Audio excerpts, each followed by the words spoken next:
یہ دو ایسے ہتھیار ہیں جو آج بھی پاکستان تحریک انصاف کو زندہ رکھتے ہیں.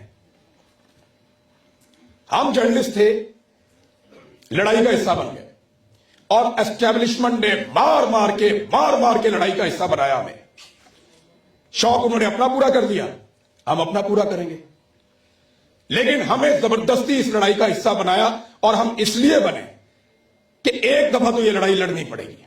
آپ آج لڑ دیں, 10 سال کے بعد لڑ دیں, 20 سال کے بعد لڑ دیں, الٹیمیٹلی یہ لڑائی آپ کے گلے پڑے گی. آپ کے نہیں پڑے گی, آپ کے بچوں کے گلے پڑے گی, کیونکہ یہ فسطائیت, یہ ظلم اور یہ جبر اور رول آف لا کے بغیر آپ ملک چلانے کی جب کوشش کریں گے, یہ نہیں چلے گا.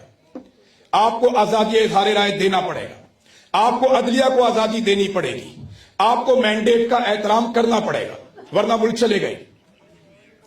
سارے فارمولے انہوں نے لگا کر دیکھ لی, SIFC بنا دی, ہر جگہ پہ ایک جرنیل بٹھا دی. کیا ہو, پھر کام نہیں چل رہا. ہمارے پاس جتنے ٹوٹل ریزرو ہے نا, ان میں لگ بھگ 1